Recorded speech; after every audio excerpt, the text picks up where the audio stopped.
шаҳрвандони дутарафае ки дар вайни учуд мондагӣ нестанд ва ё регистратсия намекунанд баъди паспорта гирифтан тоҷикистон рафтанда дар таможни контрол проблема намешавад. Регистратсия кардем, намедонем оригинала ё фалшивӣ, чӣ хел проверка кунем? Ассалому алайкум, дар масъалаи возврати билет пурра мефаҳмондем беҳтарин мешид. Акай Абдулло, билети ҳавопаймо арзонтар шид ё не ҳозирам? Ҳамухи қимата. Фарзанд ва модараш биёрад давернес дар кор мешавад. Абдулло, печати фаршивӣ дорум дар паспортум. Аэропорт рафтанда ягон проблема намешавад. Ассалому алайкум ба ҳама бинандагони канали Абдулло Тиҷӣ, ҳар як нафаре ки ҳама вақт дастгиримон мекунен.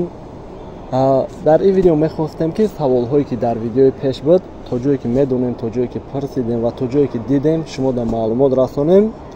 пешай мавзӯъро сар кардан ин номерҳое ки мондум, ин бародар нафарҳои бедокумента айҷои зиндагӣ мекардагӣ Москва, Московский област граница мебара ва авиакассамон то охири видеоро мемонум. ай ки ҷой ба ки ҷой билет дар кор мешавад. Прямои да устед намекунам бисёр вақта, вале дар WhatsApp метоне нависе ва ба дили пур харидорӣ кунем. мехонем комментариёра. шаҳрвандони дутарафае ки дар вайни учуд мондагӣ нестанд ва ё регистратсия намекунанд баъди паспорта гирифтан тоҷикистон рафтанда дар таможни контрол проблема намешавад? Не, таможни контрол ҳеҷ чиёро намепурсад. Чандин нафарҳорам рафтан, ягон нафарда проблема нашид, беташвиш. Ва ҳатто шаҳрвандои тоҷикистонам вақти рафтанда, агар ин паспортон боша, вақти аэропорта даромаданда документ напурсанд, таможни контролу мезана, ҳамаш мебуре. Ҳатто мигратсиони ҳам, регистратсия ҳам, патент ҳам набоша, беташвиш. як чи дигар нафарҳои бедокумент боша, мақсад аэропорти дамадел дада ҳаста шиносе ки бигзарона барои калом нафарҳое ки медоне ки депортатсияен, агар яке бақапан через спецприём рой мекунанд, ҳамун нафарҳода. Ассалому алайкум бародар, регистратсия кардем, намедонем оригинала ё фалшивӣ, чӣ хел проверка кунем? Рости кофтикоп кардем, нестай сайте ки бизанем бигем барора ҳамаша, фақат адели ки ҷои зиндагӣ мекунем метоне ки яке агар фалшивӣ боша проблема мешавад ё ки МВДда. атак агар ягон навигарӣ, ягон роҳи осон шавад, иншаллоҳ маълумот мерасонем.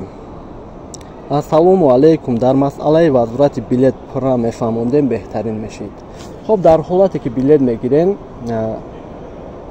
просто намера мегем ё ки дер мемонем, бигем ки сабаб ай шумо мешавад. дар ин ҳолат российские авиакомпанияҳо месӯзад, вале тоҷикӣ Somon Air боша, бигем ай российские компанияҳода қиматтарая, вале функсияҳои хуб дорад. ҳатто самолётам ки парвоз кунад 75% возврат мешавад, ё ки метоне доплата болои пул битем, дар дигар рӯз монем. ва Тоҷикистон омадан дар ҳолати депорт бошен, варақ мегирен ки гардондан, ҳамаи авиакомпанияҳо 100% возврат мекунад. Акай Абдулло, билети ҳавопаймо арзонтар шид ё не ҳозирам? Ҳамухи қимата. бигем ки ай ин тараф рафтан то даҳмора ай 20 болои баъд арзон шидан мегира ва ай Тоҷикистон омадан бо қимат мешавад. вале ай ҳама арзонаш, хато накунам, Москва Душанбе 17000 рубл буд.